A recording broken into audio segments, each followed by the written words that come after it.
The views expressed in this program do not necessarily reflect those of this station.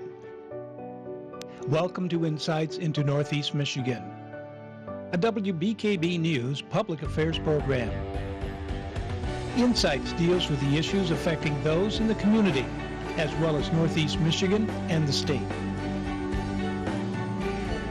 And now, Insights into Northeast Michigan. Good morning, everyone, and welcome to Insights into Northeast Michigan. I'm Lindsay DeLucia.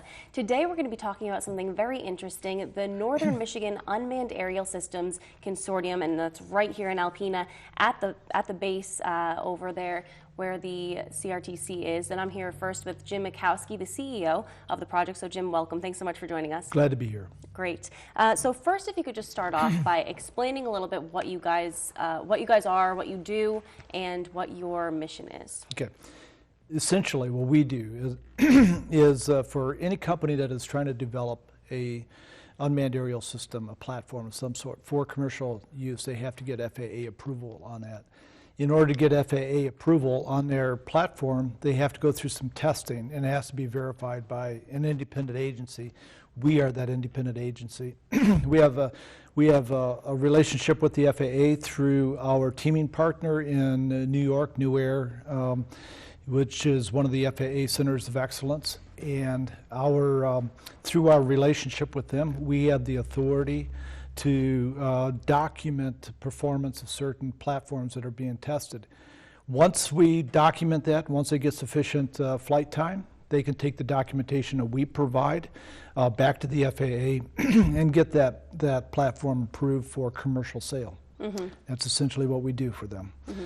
And we also, through a relationship with Alpena Community College, as well as maybe some local industry leaders in the area, we can provide other services or steer them towards other services in the area that may benefit them, whether it's training, whether it is some expertise in the area of manufacturing, whether it is some expertise in the area of engineering, anything that we can do to help them be successful in the development and the approval of their product. Mm-hmm. And so unmanned aerial systems are, some people don't even really know this, they are drones. They're another name for drones, right? Yeah, that is the more common name. They mm-hmm. refer to them as drones, but they can come in a form of something that takes off vertically, mm-hmm. something that takes off on a runway. They can be something very small that you might see for sale at online or at mm-hmm. a store, or they could be something very large that could weigh in the hundreds of pounds, and each of those carry very specific and very different requirements as far as the FAA goes. Mm-hmm. So they could be developing it for any one of a number of reasons. And in the many forms they have, they are taking off, no pun intended, but throughout the country. It's this huge kind of movement that everyone's been seeing lately. Why did you find a need for it, or even an opportunity for it here in Alpena to help out with that industry? Well, again, our focus is pretty narrow. Mm-hmm. Our focus is on companies who are trying to develop something for commercial use, a platform for commercial use, and they need a service. And that service is they need to have their platform verified that it's safe to use, it communicates well, it does all the things that it's airworthy, it does all the things it needs to do. That is kind of a niche. It's not we don't fly drones that are already commercially available. That's not what we're trying to do. But there are companies who are developing it, trying to meet that market need that is out there for whether it is individual hobbyists or people who are using the drones for their own professional, whether they're photographers or maybe a government agency or whatever size it has, even Department of Defense. There's a design process, and they have to go through that design process in order to get FAA approval. So there is more or less a captive audience, a relatively small number of organizations or companies such as our own that can do that. Mm-hmm. So it's a fairly narrow market, but it's a market that has benefit for both the unmanned aerial system community, but as our own community as well, in terms of if we develop a place where companies that are developing UASs can test, modify, retest, refine, come up with a product that people are going to buy, and then produce that product, we could be part of the production part of it too. So it has has an opportunity for economic development is not just about testing unmanned aerial systems. It's about creating an environment that is favorable to the companies who are developing those things, favorable enough for them to locate some kind of long-term presence here, which equates to jobs and things of that nature. Of course, and you guys have been getting some great support with this. I understand you recently had, you received a grant from the MEDC, a pretty sizable grant. So tell me what that will do for you guys. The grant, the grant is for $250,000. We get half of it up front and half of it as we achieve certain milestones. The principal purpose of the grant is to be able to market what we do. I mean, we're not talking about just trying to reach out to somebody in Oscoda or Lansing. We're talking about trying to reach out globally to companies and say, this is why you should come to Alpena, Michigan to test your product you're developing. And it takes money and effort and people who are smarter than me to reach those people who are interested in those things.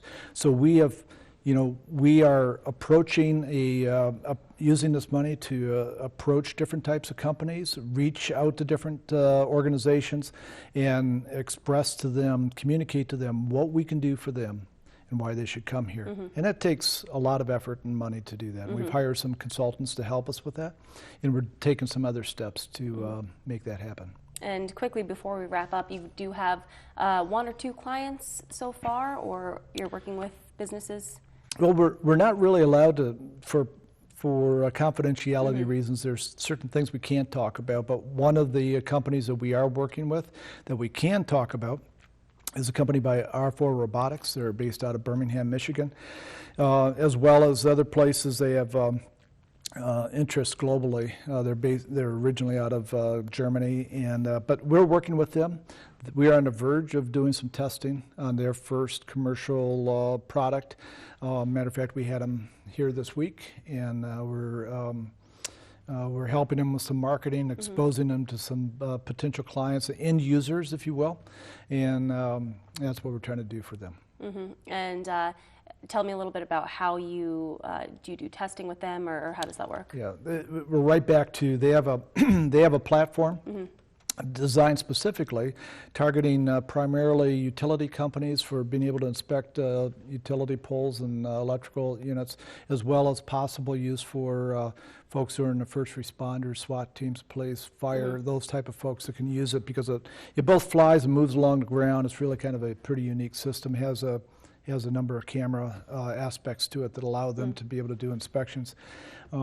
And so, but in order to make that commercially available to those government agencies or utility companies, that they have to prove to the FAA that it's a safe platform to use, and that's where we come in. We help them document that. We do the testing with them. We oversee all the testing. We make sure they don't violate any FAA rules or other kind of rules. Make sure that the community is safe. No structures are at risk, and then we document them. We hand them that documentation. They take that documentation to the FAA, and the FAA says that's good to go. You can sell that now, and so that's what we do for them. Yeah, that's great. Well, so much information, and we are a little out of time here with you, Jim, but we are going to come back and we're going to talk with Jim Claridge, who's part of the board here for the consortium. So stay tuned for that and more information. Welcome back to Insights into Northeast Michigan, everyone. I'm Lindsay DeLucia. Today we're talking about the Unmanned Aerial Systems Consortium here in the area, and I'm here with Jim Claridge now, who is part of that board. So Jim, thanks so much for being here, first of all. Thank you for having me. Of course, and tell me a little bit about your experience with this in the past few years. Sure. The initiative really started in early 2011, where Alpena County, the commissioners, really were looking at the airport complex as an asset and as an underutilized asset, and really started exploring what can we do there to create jobs, commerce, and economic development as a whole. They, through that process, hired a consultant to take a look at what the assets were, not only at the airport, but regionally, in a regional perspective. And one of the things that rose to the top of that was the development and testing for unmanned aerial systems. And so when you say you guys were looking at the airport, how it was a little unused, the area, so this will all be happening on the airport grounds? That's correct. Okay. Yep, it's separate and distinct from the CRTC and the military operations there, but it will be happening on the airport grounds. And as part of the board and as part of Target Alpena, you're part of a whole lot here in the community. Why did you see this as such I guess you could say something to move the community forward or the area forward? I'll say it's a new economy type of initiative. There are a lot of assets around the state that lend itself to unmanned aerial systems. There's unmanned aerial system that's taught here, academically, and ACC is currently moving in that direction to offer that type of curriculum. There are unmanned aerial system platforms being developed here. We have a high level in the state of Michigan of research and development that's driven a lot by the auto companies and that kind of thing. And there is to a certain degree, a blending of some of the technologies between aerospace and automotive, and we certainly see ourselves as part of that asset. And the project is classified as a 501c3 organization. It's kind of, though it is a project and a business in a way, it's looking to bring more businesses into the area. So tell me what you see with that in the near future. Sure. It complements a lot of things, statewide and certainly locally. So what it does is it brings in or creates an opportunity for companies that are investing in unmanned aerial systems around the state, and I'll say this nationally and internationally to a certain degree. Number one is to test here. Two is to utilize manufacturing, design, assets, and that kind of thing that exist in the state, whether those are downstate, whether those manufacturing disciplines exist here, which they do. It's to merge all of that, and it also brings in, as will probably be discussed over the next several days, the initiative which is going on at ACC, which is driving also an academic initiative to back it all up. So it's very good for the area. And being on the airport grounds, do you see, or have you had kind of contact with the airport about how this will be impacting their business as well? Sure. Obviously the airport is involved in discussions, but there's a lot of ground there that's available for development. There's an enormous amount of obviously military activity. We have a lot of, I'll use the word again, assets that lend itself to unmanned aerial system activity in the region. Tell me a little bit about your part on the board and what your tasks are. Yeah, as a board, a board is to assist Jim, to support Jim's vision of the initiative going forward. My past role in that, really, as I saw, was taking the vision that the county put forth, taking the investment that the county had put forth, and creating an organization that hopefully met that vision. And then the second part of that was obviously to establish a teaming agreement with our partners in New York, which we executed about a year ago, September, which really opened up a lot of the efforts or successes that we're seeing now. And we see it as a benefit, really, for the entire region. And business-wise, this has all happened relatively quickly in the past few years. Do you see that trend kind of continuing? I do, absolutely. We're taking our first steps now. We're getting ready to service the first customer, but there's a whole world of new customers and future customers. So it's figuring out, number one, is being successful. I always say, let's crawl, walk, and run. We're crawling through that first stage right now, and then we'll hit the ground running in the near future with additional platforms and customers. And we spoke with Jim a little bit about the MEDC grant for $250,000, how that really is driven to help market the project. So tell me a little more about how the marketing will go on your end. Sure. Jim probably could speak to that a little bit better, but we want to make certain that we are marketing ourselves on an international level to companies. And we can look at it as private sector companies, we can look at them as public sector companies, and we can also look at marketing ourselves to academia and research laboratories and that kind of thing that are, I'll say this, to a certain degree, want to fill a role in the unmanned aerial system segment, but don't have that place to test and don't have that support structure. We want to be part of that. And working a bit with ACC, as both of you have mentioned, do you see that maybe transferring over to the school and offering even more increased education on this topic? Absolutely, and that's a big driver, and it's a key certainly when you get into the idea of manufacturing products and that kind of thing here, and developing and interfacing with research institutions. You have to have that workforce that comes with that particular initiative, and ACC will certainly fill the bill from that perspective. And you know a lot about Alpena. You are, like I said before, involved in a ton here downtown. And how do you see Alpena appealing to this industry, or why it may be, a driver for many to come and to test their aerial systems here? Well, we have a huge asset, obviously, at the airport. We were one of very few places that's approved to test unmanned aerial systems. We can supply 4-season testing. We also have water, which a lot of water, which other places don't have.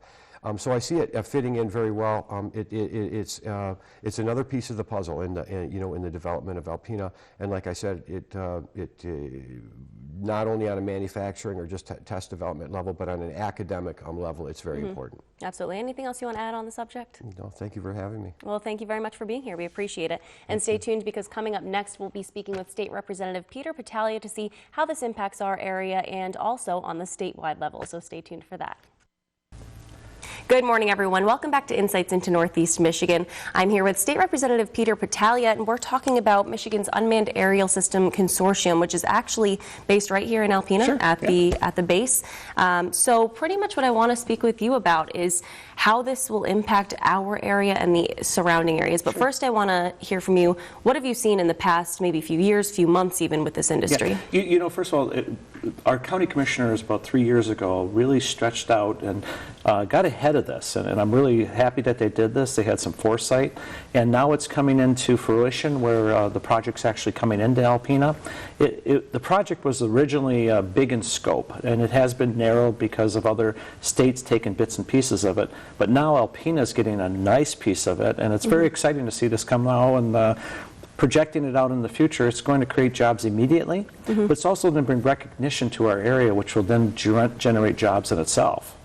Of course, and we spoke a little bit with Jim Mikowski about that, and you were there when they were given the check from the MEDC, so tell me a little bit about that. Well, it's a neat thing to be able to be part of a grant project for an area such as Alpena, because we're not always in line for these grants. We talked a little bit about facade grants before, but this is actually more of a grant of development and technology. And Alpena in Northeast Michigan really isn't in that light. This is now going to bring us into a whole different element down in Lansing and throughout the country. We're going to be looking at a place of technology now, where these drones and these unmanned aircrafts and the testing of them, and not just of that, but the components that go on them and themselves will bring more technology into Northeast Michigan. And I want to say all of Northeast Michigan, because all the way down to Worth-Smith Air Force Base, where another airstrip is, and also our clean airspace now. This is really good for Northeast Michigan. It's very exciting. Yeah. Have you seen this kind of work in this industry being done throughout the state? Not so much throughout the state, but I have been privileged to go out and see other areas throughout the country where they're doing these, and people a lot of times in the civilian world look at a drone or an unmanned aircraft, and they look at the ones that you could buy for your home use, and they're little. But these are actually very big, very technical aircraft that can be used for a multitude of purposes, whether they're fire safety checks, that we are now using manned helicopters here in Northeast Michigan during fire season. They have unmanned aircraft now that can do this for weather related, for surveying purposes, obviously from our armed forces industry. There's a lot of things coming in here in Northeast Michigan and be on the cusp of it here in Michigan. I'm very excited. Yeah, and in a few years down the road, 5-10 years down the road, where do you see this kind of having Alpena as the forefront of this, with at the base, having the testing done there? How do you see it spreading and maybe, like you said before, increasing jobs, helping the economy in surrounding counties? I see it doing this. These aircrafts today will be brought into Alpena complete. and they will be tested here. But as we develop this and as this project develops in itself, a lot of the additional additions to the unmanned aircraft, we're hoping that they're going to be produced here, whether they're small components or bigger parts of the motor, the guidance system, or whatever else that they need on there. It would make more sense that they could test it here, find a failure, or find something that they would like to do other than what it was originally designed to, and be able to build that right here in Northeast Michigan. And if we get to that point, that means we need these trained personnel to be able to be here on site, in which self-generates employment. Right. And in your position, you talk a lot with the community members and individuals in the area. How do you think their reaction will be to this? You know, some people oftentimes are opposed to change like this. Sure. Have you heard anything like this? Oh, absolutely. There's the fear factor that drones will be out there and spying on people and checking for things of privacy. That's not the case. If the government wants to spy on you today, they have the capability of doing that. These here, we should be very welcoming to this. And if you have to look at the uniqueness of Alpena in northern Michigan, we have the cleanest airspace in North America. We can go over all the way to the Canadian border, airspace border, over the Great Lakes, all the way through the northern part of Michigan landmass, and then off into Lake Michigan. So all of that is great testing facilities for these aircraft. So we're an ideal location. We're an ideal pick for this. It's a very wise choice. Yeah, and do you see maybe any increased interaction in this industry with Canada now, since, like you said, we are so close? Sure, and it's very possible. And again, I want to go back to the practicality of this project once it develops. Just look at fire safety. In the spring, we're now sending up, as our Ontario relatives are, putting up manned helicopters checking for forest fires. We used to have things called fire towers where they were actually manned during the fire season. Well, now as these drones develop, they can actually go up. There could be somebody sitting here in Alpena in a control booth, or as far away as Nevada, where they have other control booths, lifting these aircraft up, checking for fires and monitoring the challenges that we face right from your living room floor. Yeah, absolutely. And it is something that a lot of people don't realize how helpful the drones can be, like you were saying before. Another aspect, too, is we have a lot of marine traffic here where we have our freighters, our industrial ships running up and down the shore. They can be used to help monitor that, too, where there's additional traffic. It's really very unique what these are doing. And even looking back 10 years ago, this was almost science fiction. Yeah. Today it's here. Yeah, absolutely. And going off of that, what kind of other technological advances do you see maybe coming off of this? Absolutely. Here's a great one that I'm looking for, wideband and cell phone service increase. If we have more internet and wideband cell phone increase, this project could make us more desirable for that growth. So anything we can do to bring growth to this area that is technologically advanced, it helps the whole community. This could help additional classes at ACC, our community college, Kirtland Community College. These could bring programs into there that then have students that graduate that go into the drone projects. Yeah. So it has a lot going for it. Even go to our high school students here to energize them and give them an eye-opening of what else is out there. Absolutely, and the consortium does even work a lot with the college, doing some testing there, so definite connection. And I know that Jim Mikowski had said, you know, they got this grant, there's going to be a lot of advances going on now. Where do you see this happening in the next year? Oh, absolutely. I see this developing. It's already starting. So the $250,000 that was awarded to the program, $125,000 of that has already been issued. So they'll have their feeder money, their startup money. So that in itself will start bringing in the contracts to start doing this testing, and then that'll develop and grow within itself. So yeah, we're going to see things as early this year. Well, let's go into next year because we're almost done with this year. But early into 2016, and then of course developing right through the warm weather and testing season. So I think we're going to see it immediately. Yeah, definitely big moves, big advancements. Anything else you want to add about this? Again, you know, the things that are growing here in Northeast Michigan are really helping to develop and change our economic base here in Northeast Michigan. We've always been more of a mining, forest, cement industry here, manufacturing. These are good advancements to put us into the technical world, and these are exciting moves for Northeast Michigan. Absolutely. All right. Well, thank you so much. We You bet. appreciate you Happy being to be here. here. And thank you so much for watching Insights into Northeast Michigan. Tune in next week for more. Insights into Northeast Michigan is produced by WBKB News. If you have any comments, suggestions, or topics you would like to see on a future show, please email WBKB News. This has been a production of Thunder Bay Broadcasting Corporation. All rights reserved. The furniture and set design for